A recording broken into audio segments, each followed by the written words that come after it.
Hello and welcome to Leading with me, Alastair Campbell. And me, Rory Stewart. Looking forward to this week's episode with Marina Litvinenko, who's the widow of the murdered Alexander Litvinenko.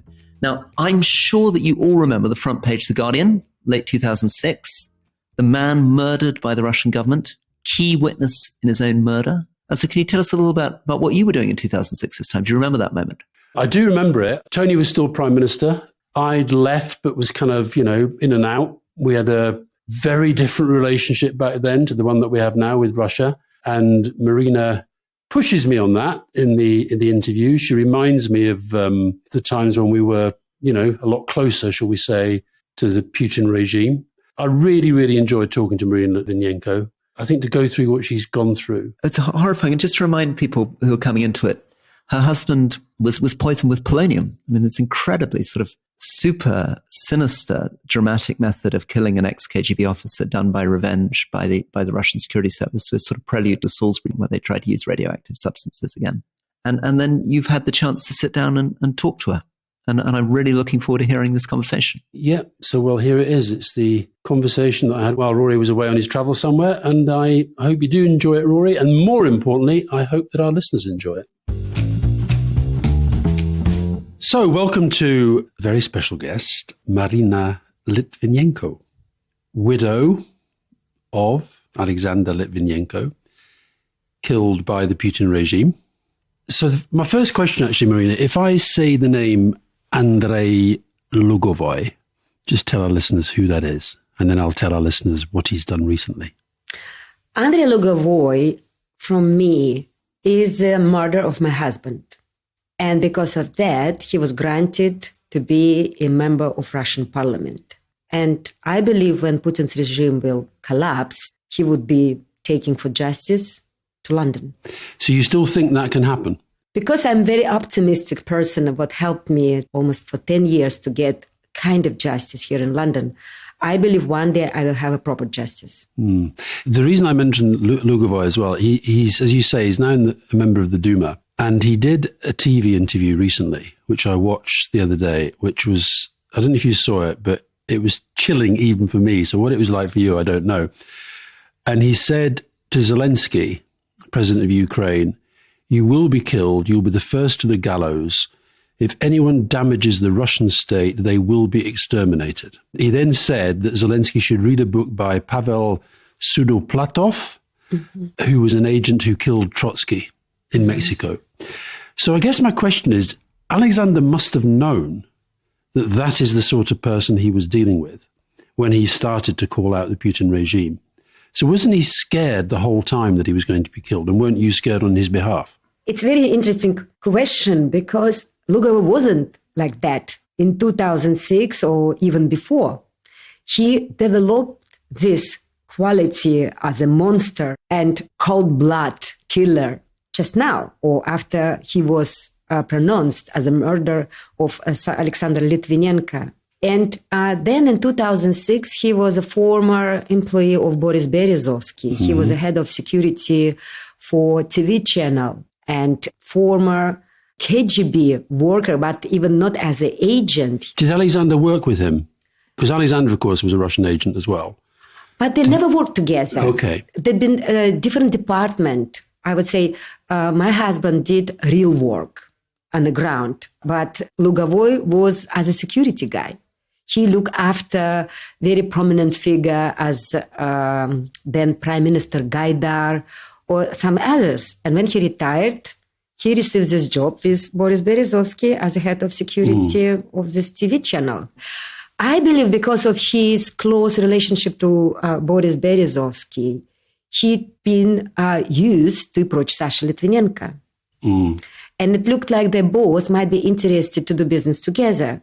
Sasha then in 2005, 2006. Sasha's Alexander. Exactly. You call him Sasha. Yes. Alexander, my husband, Sasha.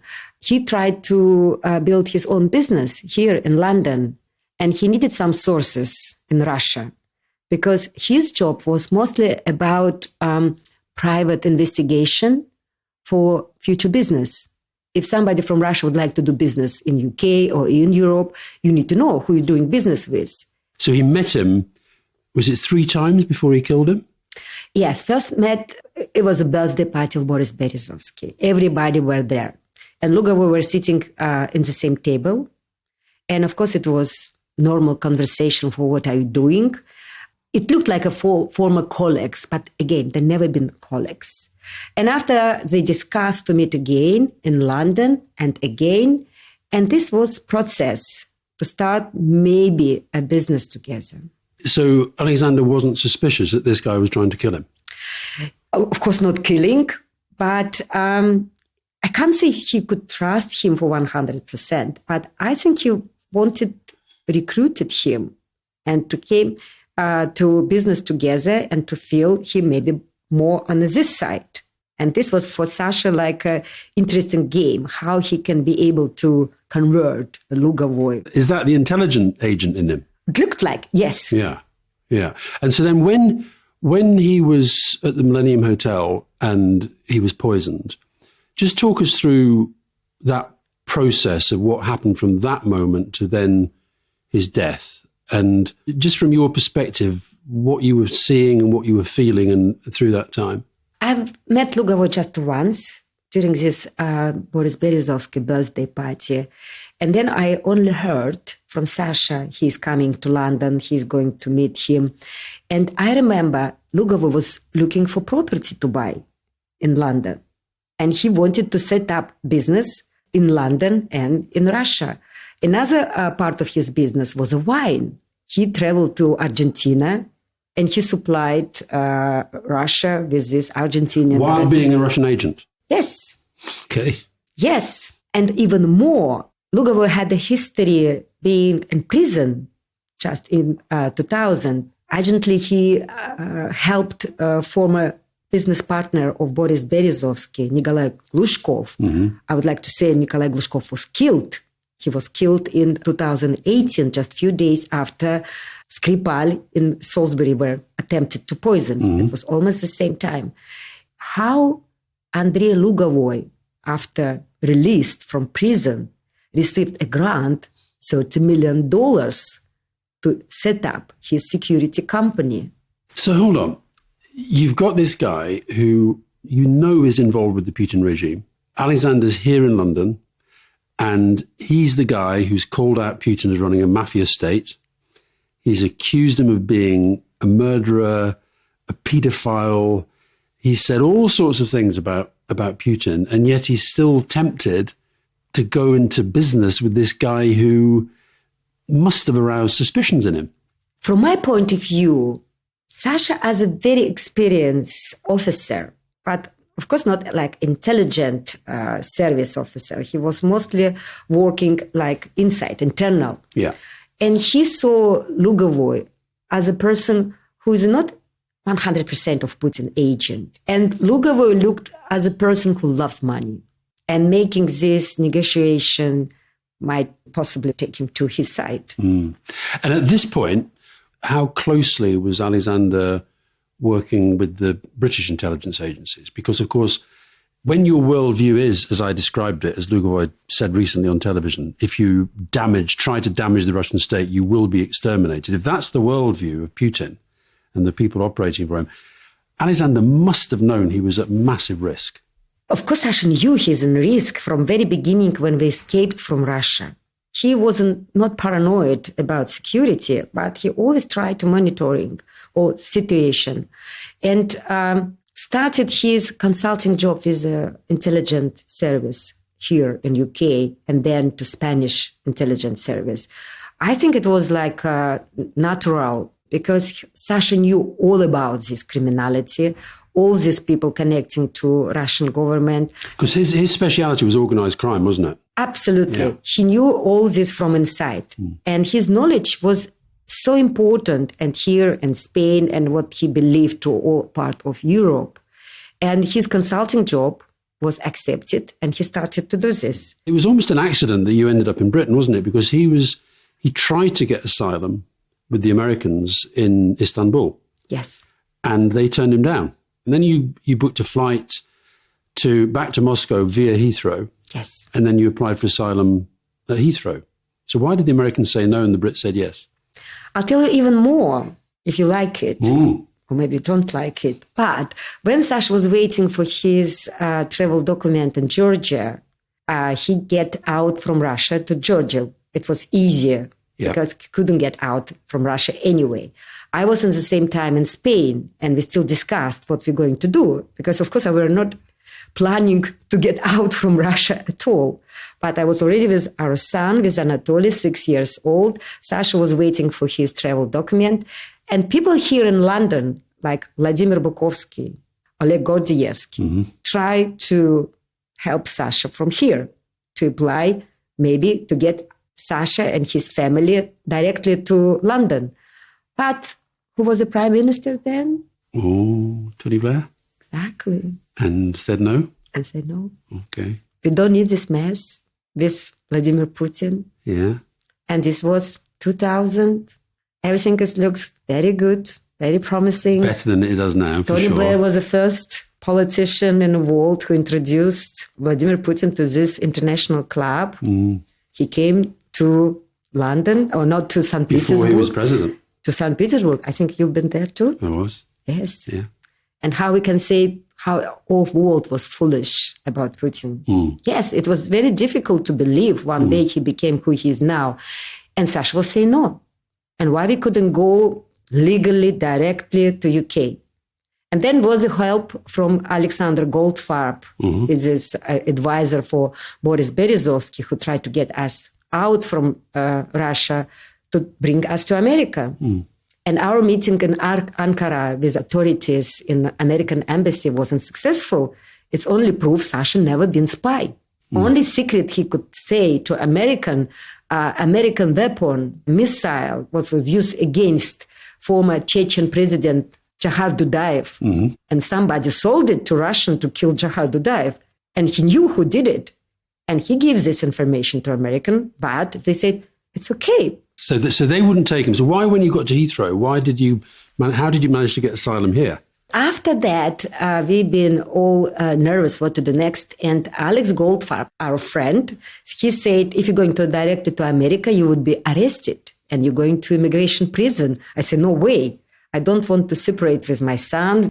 And he said, okay, we have a lawyer. We can ask this lawyer to meet us in Heathrow, and we will do step by step to apply for this. It looked like accident. Yeah. And you got it. Yes, I really grateful. And I remember when Sasha saying, we need to be thanks to our queen. Now we are in a kingdom. Now we're in an island and we feel safe. Of course it was a joke, but he always wanted to cheer up me to say, Marina, you should not worry. Of course we cut our life completely. We left behind our families, our parents, but we do this for our son who will grow up in freedom, independent country. So you stayed here. Where's your kind of sense of identity now? What do you feel in yourself you are? I'm Russian, and I would like all Russian, even living abroad, to feel Russian, but to accept any place where they do live. I really accepting everything what I have here in UK. I might criticize, but it's normal. You might don't like it, but I was a privilege when you are in the middle of your 30s and when you think you know everything to become a child again. I need to learn language. I've never spoke English. I built my new friendship with people. And I think it's given me some kind of boost to become even younger again. And when I saw my husband, Alexander, writing and again, meeting different people, I saw how it's good for him. As any woman who has a family, I was just very happy to keep this family alive. And when he was in hospital, what point did you realize that he was going to die? I have not point. Only one moment when Sasha became more rapidly worse. I had just 1 second, if Sasha will die. And after that, I was crying. I saw Sasha is fighting for his life. He tried to make everything what he could to say to police, because police investigation already started. And I was so angry with myself. How you can think he will die? He's fighting. You should not even believe he might die. His first stroke happened night before he died. And I saw he already was a support machine, but I saw he's alive. I saw he's alive and he's still fighting. But when it finally happened next night, it was only when I accepted he died. Mm. During that period, did you feel, you saw he was ill, he went to hospital, they weren't quite sure what was going on. I think he went home for a while, then went back, then ended up in intensive care. And that image that, I think when you mention Litvinenko, people probably do think of that image of him lying in bed, the green top, the monitors on his chest, completely bald. Did you feel that you were getting all the support that you needed? And then subsequent to that, after he died, what was it like trying to get the sort of justice that you've been trying to get? And were the British law enforcement agencies good at what they were doing? Doing this photo was a not easy decision. I didn't like it because I still believe Sasha will survive. And seeing this image, it would be just like go back to what happened to us. But for Sasha, it was not even to find support. For him, it was just to show what this person, Putin, is capable. Not blaming, but making people feel angry for what Putin might do or aware what Putin might do to people. And for me, from very beginning, I became outspoken. It was as well, not just to find support. I knew if I'm saying openly what I believe or what happened to us, people will start to support us without even asking for this. And what I felt every time, I can't say without effort. Of course, it was effort from my side, but people supported us. Just I couldn't believe. For example, lawyers worked without payment. I didn't have money, and you know how the system works. It's the most expensive institute. But when I say to Ben Anderson, I have no money to pay you, and he says, fine. He said, I will be the last person who will leave you. And this was all said.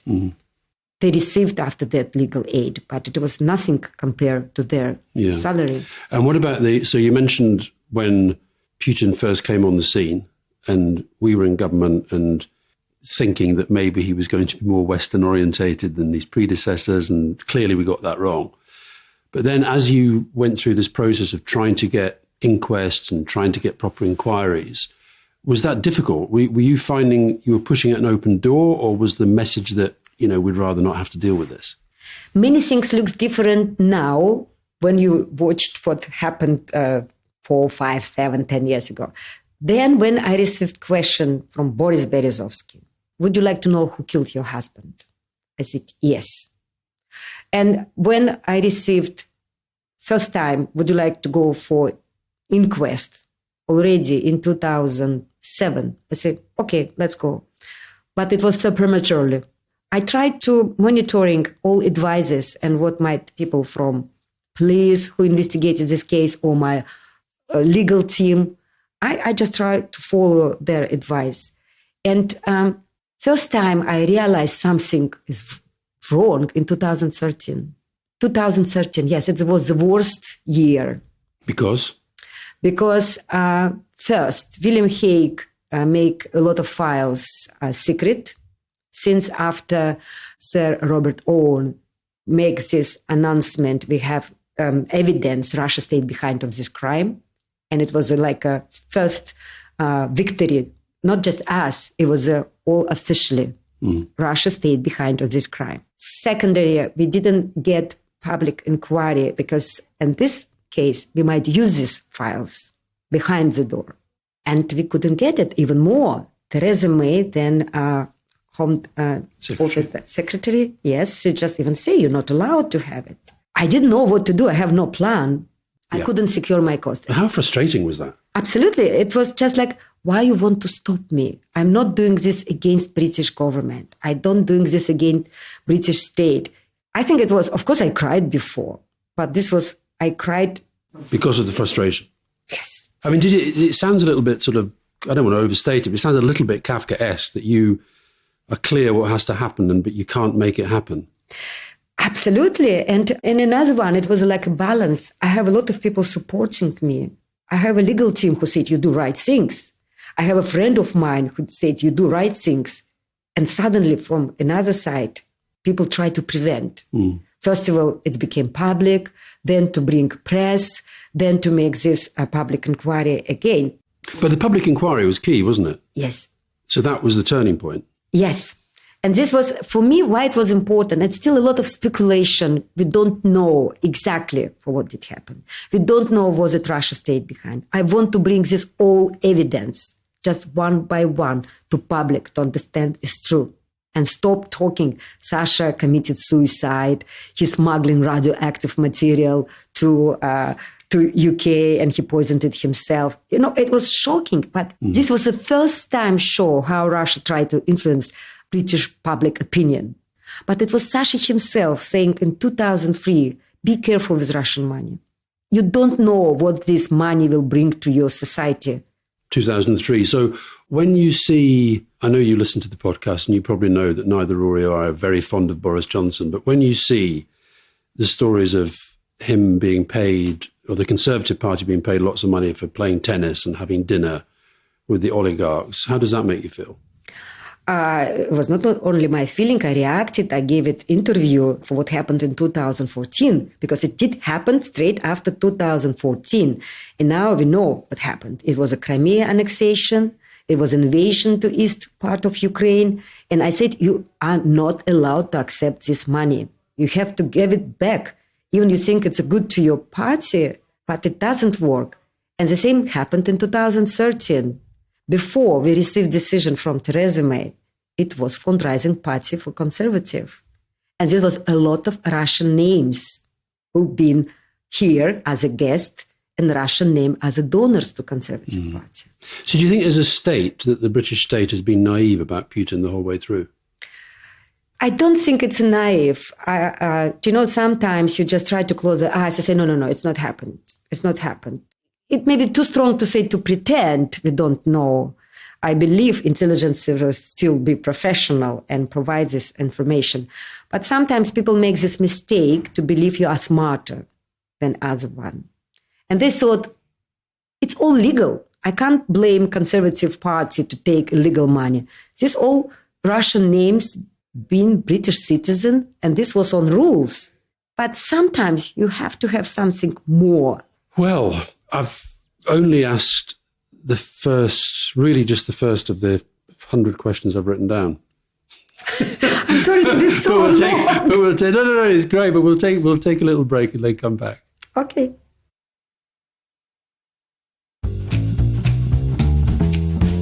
Right, welcome back to my chat with Marina Litvinenko. Do you see part of your role in life now just to keep Alexander's memory alive for the political purpose of fighting for change in Russia? We've had recently the David Tennant playing Alexander in pretty extraordinary portrayal. Is that painful to be involved in that, to see it played again, or do you feel that that's an important part of what you now do? When I receive this question, how is it difficult for you or how is it exhausted? I would say it's not only my life. From very beginning, when we had this reality, I knew I will live my normal life anyway.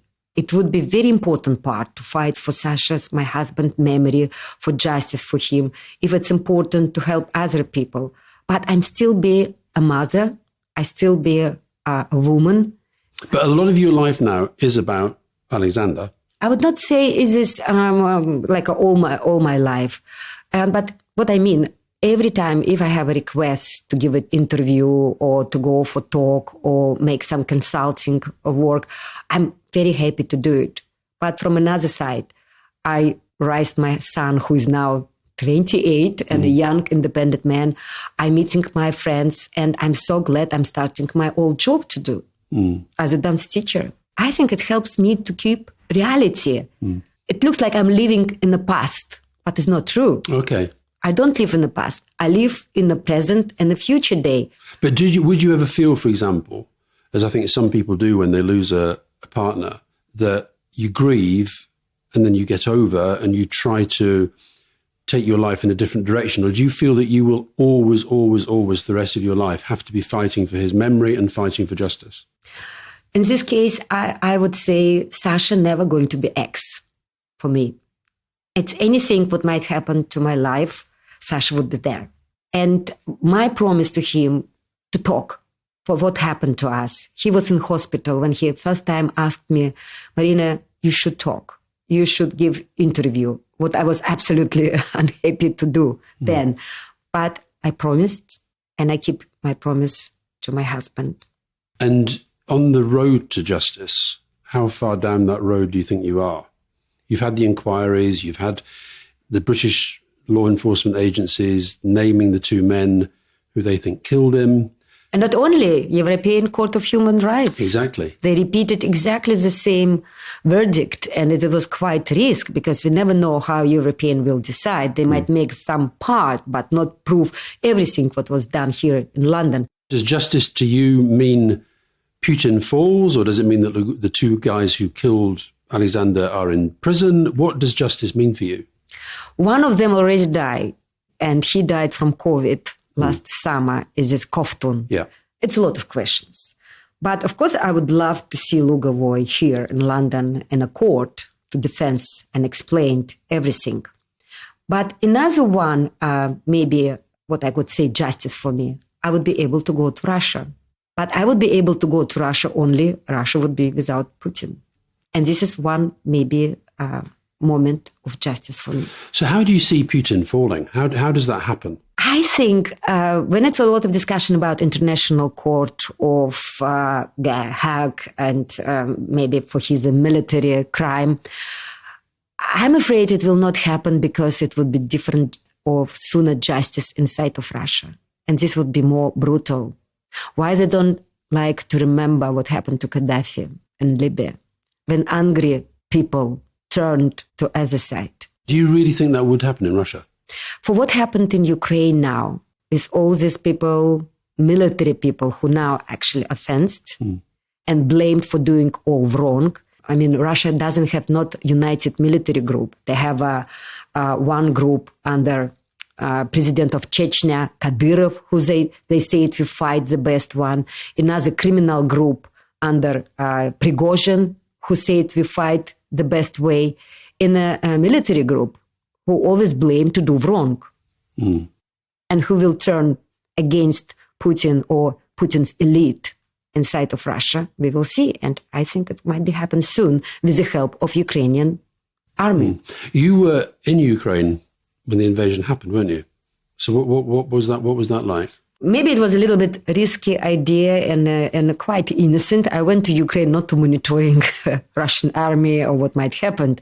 It was a beautiful place in Ukraine, west of Ukraine, close to Slovakia. And I would say I didn't take any risk because all things started in the east part of. And do you go to Ukraine because it makes you feel closer to Russia? In some way, yes. And I had a lot of nice friends and place in Ukraine and went to, and actually it was for winter hiking.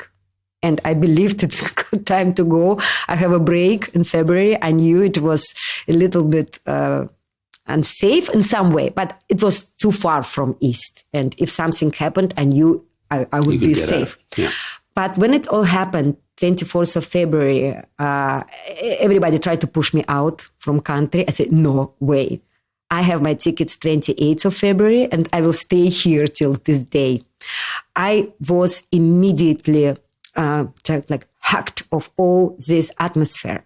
People not been frightening. And I saw they never give up. They will fight to the end. I didn't believe this war started as brutal as it started in the beginning. But I never have idea they will fail. Never. And do you still feel that? And now particularly, even more stronger. So do you think Putin is perhaps in that position as a dictator who's surrounded by people who are scared of him, tell him the things he wants to hear, and they underestimated what the reaction was going to be? If you take history of Putin's regime, he every time makes a war. He started with apartment bombing in 1999, and second war in Chechnya. Then he needed this in Georgia in 2008. Then he needs this in Ukraine in 2014. He always needs to support himself as a dictator, making people frightening, make this all propaganda media working harder because of the war. Now, Alexander, on his very first meeting with Putin, said to people like you and others that he was close to, this guy is terrible, truly terrible. And as you've already pointed out, other people who were more experienced in statecraft perhaps felt that maybe he was not as terrible as all that. So what was it that made him say that and feel that? Sasha knew his history of being vice-mayor of St. Petersburg. And St. Petersburg was named as a criminal capital of Russia. No, we genuinely thought Putin was different. I remember those years, yes. So the very first time he met Putin, very first time Alexander met Putin, he was the first person to coin the phrase a mafia state.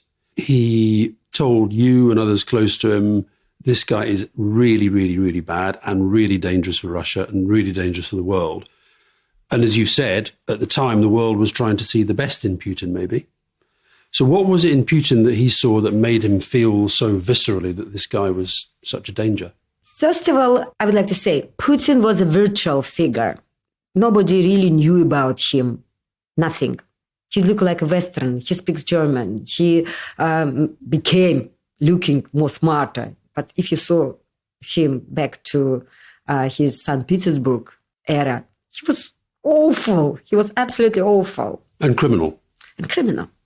He was somebody from St. Petersburg. He came to Moscow and he was selected from Moscow.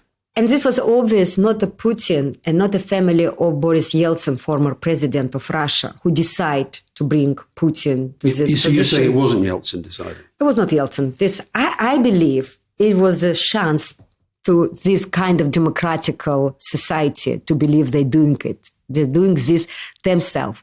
So who wanted Putin? System. And when we're talking about if Putin gone, we have to remember, is it still the system who created Putin, who never been destroyed with Soviet Union collapsing in 1991.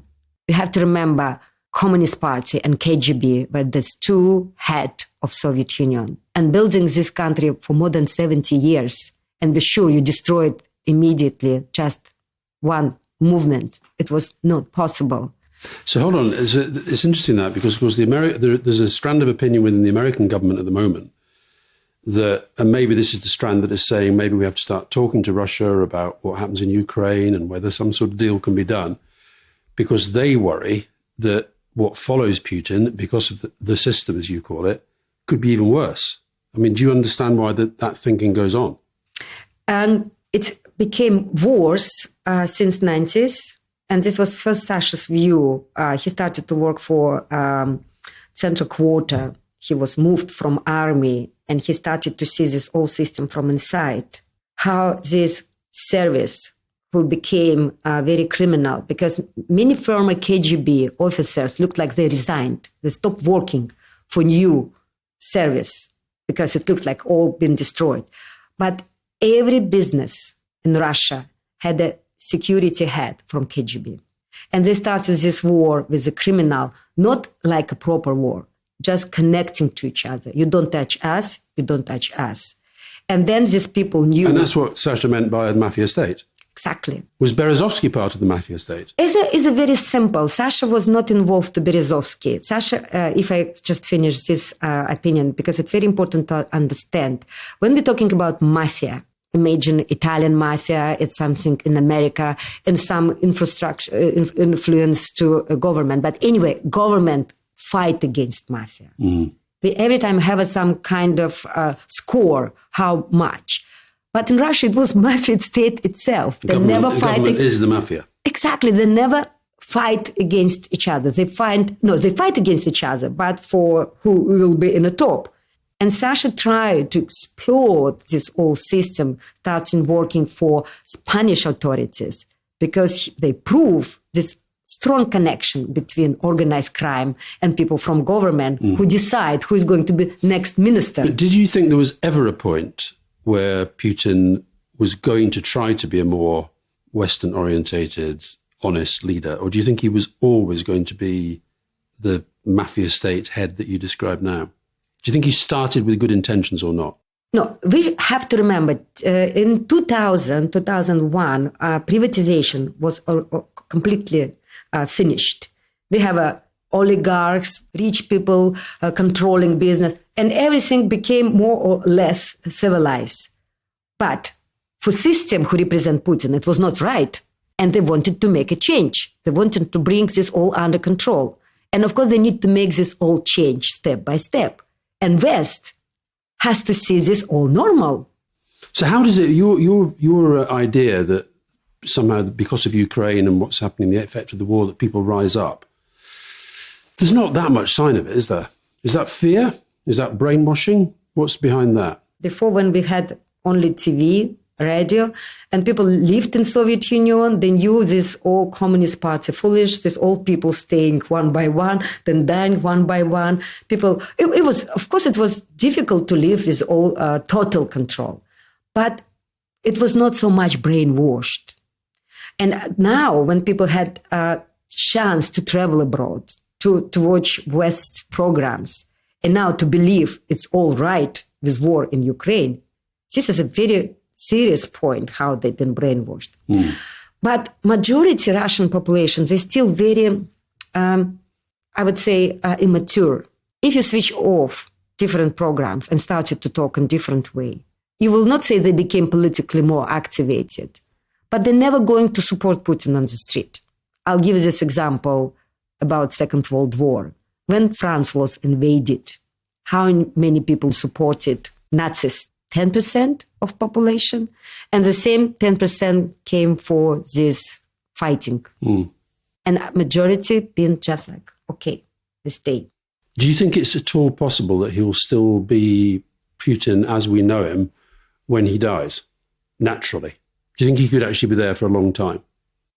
Dying naturally for him, it would be the best scenario. But for what is happening now between Ukraine and Russia, and a success from Ukrainian army, and now everybody talking about Crimea, if it be taken back for Putin, it would be all damaged. He always tried to show himself as a person who bring a land back, who rebuild Russian empire. If it was happened. And why he fighting against Ukraine? Because Ukraine draft out from Russia empire. Russia never going to be or saved empire without Ukraine. And he can't agree with this. So the last time I saw you was when a part of London was being named after Boris Nemtsov, who I met, by the way, with Tobias, with Tony Blair in those days that you've referred to. And so he was another one murdered by the Putin regime. And this part of London was being named after him. And I was watching you because while it was going on, the ceremony was going on, you had the Hampstead and Highgate something or other society who were blowing vuvuzelas and holding up placards criticising democracy in Camden. And it just seemed extraordinary that here we were honouring somebody who was murdered with people like you and others who have experience of this, and yet we had these people waving placards complaining about democracy in Camden because they didn't like the fact that this was being named after Boris Nemtsov. How did that make you feel about the debate here? For me, maybe I'm not right. I always see Russian behind with this, because this place was very close to Russian trade company. That's why I was there. Exactly. Trade delegation, yeah. And for me, it's obvious they try to make these people and pushing people to make this protest, to show how they dislike it, or some people saying good about Russia. I always see these people behind. Because I found it quite offensive, the whole thing. I was recently in this area because I visited grave of my husband, what is in a Highgate Cemetery. Yeah. And one man just passed me and said, "Oh, I'm so sorry. I saw you recently for this opening ceremony." And he told me it was right things to do. I know what is happening in Ukraine. I know what happened to your husband. And I said, I hope you all these residents supporting this. He said, yes, it's not a problem. There was one of the Vuvuzela people said, "Oh, here they come for the virtue signalling." And I thought, what would you rather, that we did some vice signalling?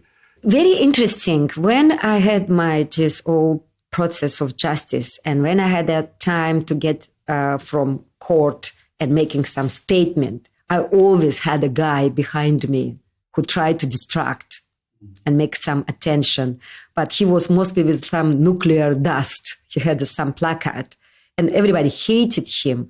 When it was Was he British or Russian? British. And when it was even last my statement after finishing public inquiry, he brought a dog. And this was dog barking all time.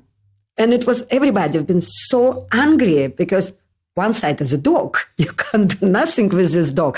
But this dog was so close to my leg. And my lawyer, she was worried if I moved and this dog might bite me. This situation was very, very dangerous for all of us. And I kicked this dog as well because I like dog very much. And this was the same. And for me, it was just like déjà vu when I saw this guy. So it's just intimidating. It's just intimidation. Yeah. And when you're going around the place in London, do you feel under threat? Do you feel scared? No, I don't. I still surprised when people recognize me. I don't feel myself any celebrity, and I don't feel people read a lot about politics, but I'm still stopping sometimes and people say, thank you very much for what you're doing. And for me, I think it's the best. But when you've had your husband wiped out in the way that he was, and you're carrying on effectively the same fight in a different way, does that not worry you? I don't think so. Many people from Russia who is in prison now or who get out, they still saying exactly the same and very loud. It depends who is listening to you. I hope people trust me because it's my personal story. I have no any political reason. I'm not representing any business. I only show be human. Does it help when somebody like David Tennant plays Alexander in the series that's just been on television? I think David Tennant now is the greatest example of humanity. He's a great star. He attracted now a new generation watching this story because young people who might be just born 16 years ago, but because they like David Tennant and they will watch this and they will have this whole explanation for what happened in 2006. And what about your life now? How do you see the rest of your life playing out? I was every time reflecting to our son. It was another promise to Sasha. Your son, Anatoly, was in the media recently because it emerged that when Putin announced mobilization for this special military operation, that he got a knock on the door to be asked to take part. Now, did they know who he was, or was that just random? And what was his reaction? I received this news from a friend of mine who lives in this flat when Anatoly Litvinenko, our son, is a residential, still be, because we never give up our Russian citizens. And when he called me, these two guys came from military office to ask for Anatoly Litvinenko to go to serve for this war. I was absolutely shocked. First time they tried to make contact when Anatoly reached his 70s, like all young men in Russia, supposed to be registered in the military office when they became 18 to go to serve. And this was the first time when my then alive mom received a letter. And I had communication to this office myself, directly say he can't be registered. We live now in London. And I still don't believe they have not even understanding who is Alexander Litvinenko, who is his son. And I think it's like all in Russia. Is it a common name? Not very common, not. I'll tell you even more hilarious story. When Sasha, of course, he never reached his 50s. But when he was 50s, he received a letter. Congratulations with your 50s. Did people knew this?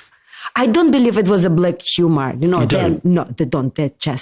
They just congratulated him as an officer to celebrate his 50s. Are you sure that wasn't black humor? They're too smart to them.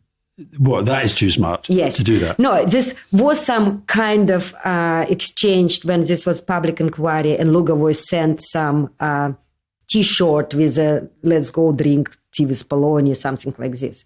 This was all this exchange. But this one just shown how in Russia all works. Yeah. It's all cut. It's not linked between different service, different organizations. And Anatoly doesn't mind being in Russia? Not at all. I really am proud of him. He started to sign everything, Anatoly Litvinenko. We still have British name when we received political asylum. But Anatoly is proud to be Anatoly Litvinenko. Mm. Do you want to end your days in Russia? It's difficult to say. Every time when you discussed about nostalgia, I'm from Moscow. I'm like a city, I can't say girl. I'm not girl anymore. You're a city person. I'm a city person, yes. And when you move to London, what is great city as well, you just don't feel you have something to regret about. But most it's about your friends, people. But I have less and less people I might be missing. And it's not Moscow anymore for what I left. Mm. Moscow was always very tough city to live. I do understand Ukrainian way they're fighting for their country, because these people understand what does it mean, a land. Mm. They just belonged. And I see how they are nostalgia. All people, Ukrainian who I know here, they missed Ukraine so much. And if I'm not going to Russia soon, but I'm definitely going to Ukraine. And what I said, we all need to be a little bit Ukrainian. Marina, it's been lovely talking to you. I'm so glad we could do this. I wish you all the best in the world. Thank you very much. And for inviting me, I feel very privileged to meet you, to speak to you, and to share my feelings. And to tell me that we got Putin wrong. Yes.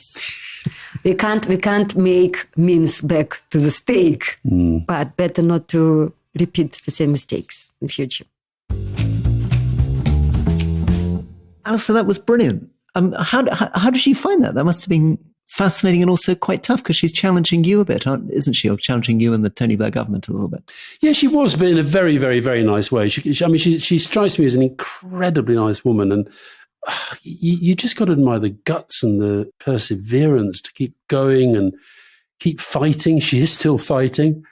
I don't know what I'd do if something as bad as that happened to Fiona, say. I just don't know whether I'd really ever be able to kind of cope with it. I guess we never know until those things happen. But she's got a remarkable dignity about herself. She's got real resilience, and she's got a very, very, very sharp political mind. And so I think that, I'm sure you'd have agreed with an awful lot that she said about Putin in particular. Well, thank you for doing it, Alastair, and thank you to Marina. And we'll be back next week with Alan Milburn, who is one of my sort of Labour heroes, because he was a great reformer in the health service, tried to take us through some very difficult reforms, which I think are relevant to the way the NHS operates today. And hopefully he's going to take us into the core of one of the biggest issues in British politics, which is the future of our healthcare. So see you next Monday. See you then. All the best.